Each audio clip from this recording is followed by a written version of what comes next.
think it was a different expression. It was an expression of togetherness, an expression of love for what we have all created together, and I mean the fans included. It's not just, we're clearly not in space. It's not reality. The story doesn't get finished until the fans finish it and go along that ride with us and interpret the story in a way that is probably deeper than it was written, and that's art. That's the whole point, where you put it out there and you put out an unfinished piece, no matter what it is, whether it's a novel or a painting. You put out an unfinished piece, and it's your context and everybody's individual context that sees what we put out there and sees their own ending and their own completion. And that's what that 2 months was about. It was about that completion and acknowledging that completion for everybody. It was beautiful. It's sad. Sad that it's over. Do you have any particular scenes or aspects of your character that you enjoyed the most? I mean, something you can elaborate on, something that really stood out for you? Yeah. What I loved most about 3 was his impulse wasn't always to do the right thing first. And I found him complex that way. Sometimes it was, but frequently it was pretty muddled about what the right thing was.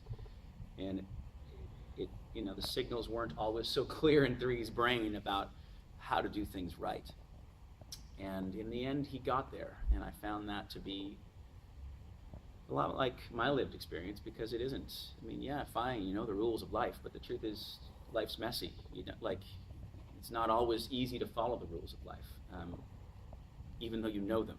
You have the angel on one side, and then you've got the little other angel or devil or whatever on the other side. But that's just reality, because life is never neat. Life is almost never anything but kind of complex and messy. And I found that to be the most redeeming aspect of his character, that he felt to me like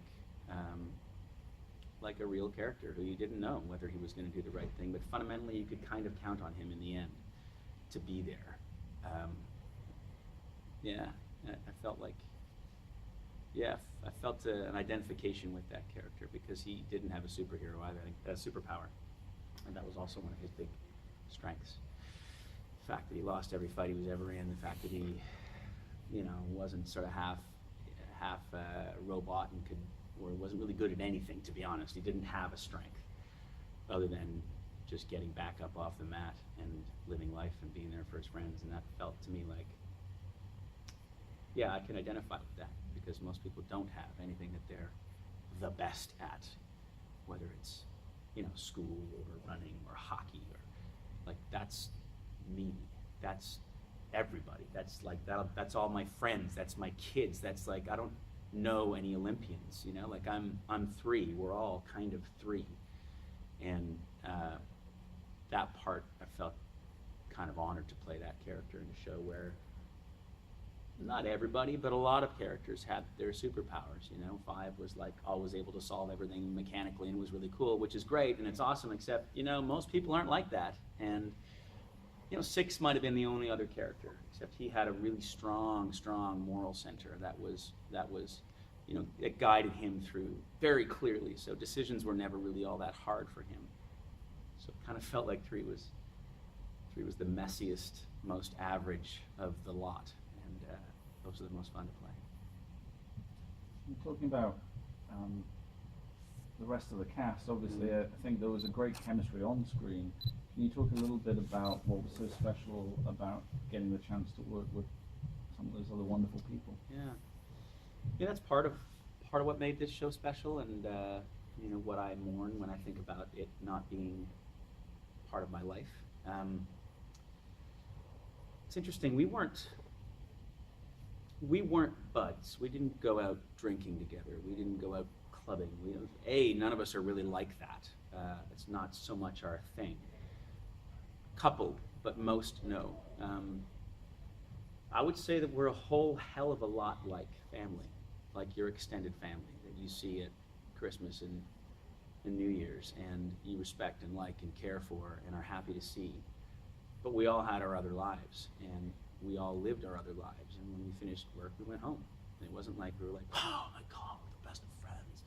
It wasn't that, and I think I respected that and needed that in my life. They were colleagues. They were, an extended family, and I know the way this works in the industry.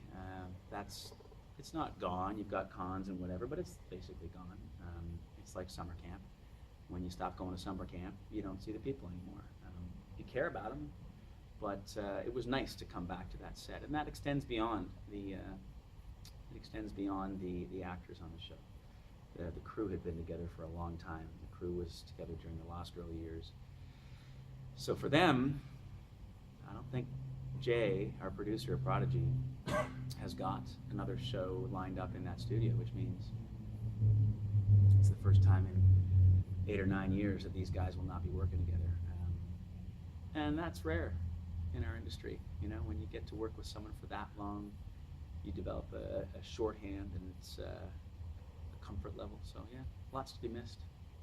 I think looking to what might have been, obviously fans have their own feelings about the direction the show would have gone in, or things they would have liked to have seen. Yeah. I guess two questions. First of all, was there a clear vision in terms of what the show was going to become had it been given the chance to keep going?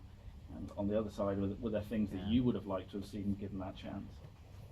Yeah, there was a clear vision. Joe from the very beginning told us he had a 5-season arc, and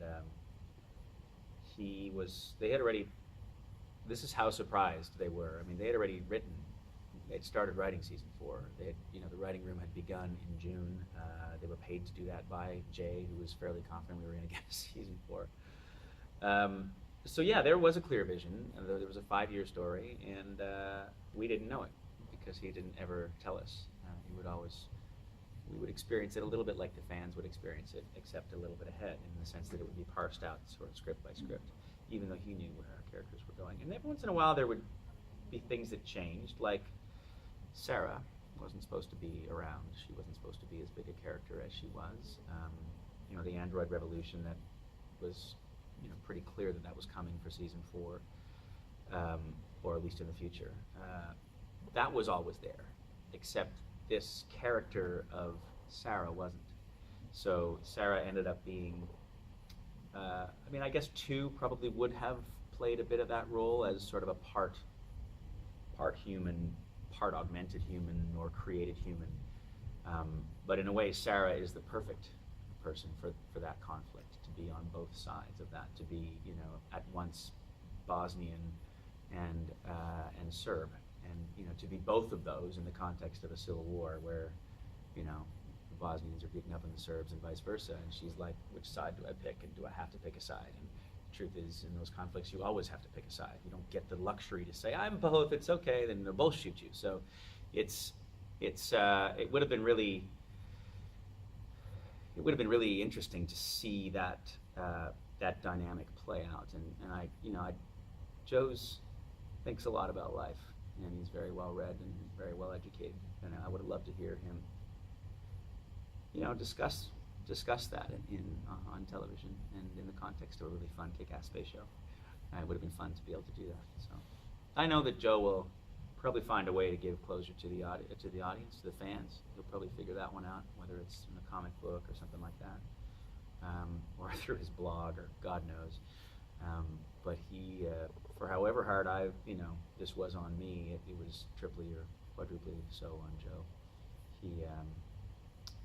This was a project that I think meant more to him than almost any other project he's been involved in. So it was hard. It was hard. And I think in his mind there's probably a small hope that he'll be able to finish this off with a miniseries somewhere. It's above my pay grade. It's not something that I can really affect change on. So I try to say, all right, it's over, and move on until that phone call comes. I mean, in a bittersweet way, is it at least kind of nice to know that you've joined the very luminous ranks of shows within this genre cancelled before their time? Because it's a weird badge of honor for the shows, particularly in this genre. Yeah, I guess it remains to be seen whether we really joined that. That's not something that I have any control over. Yeah, I mean, if it grows into something that people feel like, my God, it was canceled before its time, and it becomes a thing, it becomes like a Firefly thing. Yeah, I mean, I guess that's a huge honor. I can't. It's not something that I can speak to at this point in time, because it's not something I can control, and nor do I have any sense of whether or not that would be the case. I know that the fans, the context of the way the show ended can't help but leave a certain taste in people's mouths, and we'll see how that reverberates forward. Do you think that sort of Canada and the Canadian film industry gets enough props for the amazing strides that put forward in sci-fi? I mean, you're talking about Lost Girl. We also have things like Continuum. Obviously, why known is a lot of these shows are crossing over now. Killjoys and Arrow, and I mean, like to be honest, half the shows that you're here for shoot in Canada, and they are some version of Canadian content. Whether a show like Arrow is more what we would call a service production in the sense that it shoots in Canada, but it there's a lot of American influence on that show in terms of its creation. So whereas a show like Dark Matter or Winona Earp or those two specifically are very Canadian. Lost Girl as well. Killjoys is a bit of a hybrid, but again mostly Canadian. The Expanse is more in the Arrow thing, but that's shot in Canada. So yeah, Canada has developed a really interesting niche. I think now it's because of expertise, because there is a strong set of skills to make sci-fi television, and I think in the beginning it probably started because it was cheap. And sci-fi is a genre where you can make Doctor Who, and it's a massive and popular show, but you look at it and you're like, it's kind of cheap, But people are like, we don't care about that, because it's always about the story, and it's always about the characters, and about thinking about what society would be like in certain sets of new parameters. And so fine, you can have a robot, and even now that Doctor Who's probably got more money, the robots still kind of look, it's not Hollywood, right? And so I think that's probably why Canada, because we were cheap, is why we started off in this genre. But it's no longer why we're continuing in this genre. It's because the expertise is there.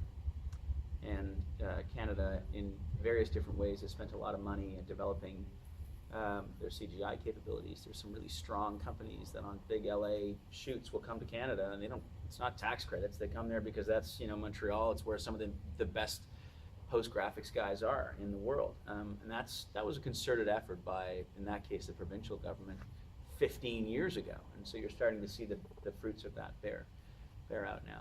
Plus, we sound like Americans. So they're like, hey, no one in Idaho will know that we shot this thing in Canada. They'll all think that we shot it in America and spent twice as much on our television shows. But we didn't, so. Yeah. Yeah.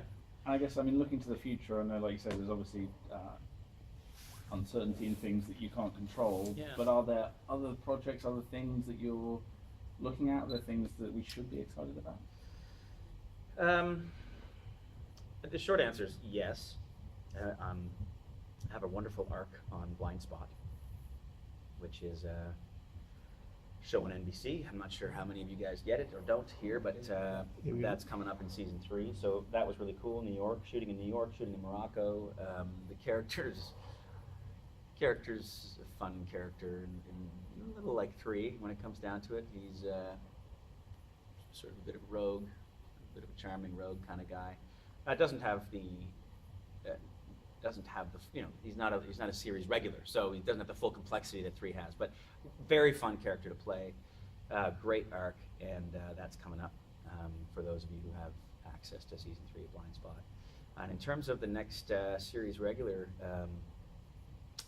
gig, yeah, that search has just begun. I was holding out hope, kind of, and I didn't even audition or take those things until maybe about a month and a half ago. So Canada's a bit smaller of an industry. You need to be a little more patient. It's not like there's 100 things filming there at the same time, and you finish one series regularly and you're like, all right, great, where's the next one? It's not the Canadian industry. So time will tell, but for sure it's something that I'm putting out there, and part of it's the vision as well. Part of it's saying, okay, like when I moved from Montreal to Toronto, I told my agent, I want a show that is, and I described 1, 2, 3, 4, 5, and it was like a list of 10 things, and it was dark matter, and the character was 3, literally, and it didn't even exist at the time that I said to my agent, this is what I want. So for me, it's been a process of understanding what I want. I'm gonna make that list, and I don't know what it was because this was what I wanted, and when you get what you want, I want more. Like, you can't say that. There isn't another show like this, so I do believe very strongly in the power of, I don't know, call it visioning if you want. I don't mean it to sound flaky, but in order to achieve something in life, you got to know what you're walking towards. And so, you know, a couple months to sort of rethink and reimagine what it is you really want for the next stage is totally fine. And that's kind of where I am right now. So we'll see. I don't know what it is that I want next, other than Dark Matter Season 4. Well, I think we all want that. Before we get back to fans here today, do you have a message for all, particularly the Dark Matter fans watching this all around the world? Oh, just a big thank you for coming on this ride with us.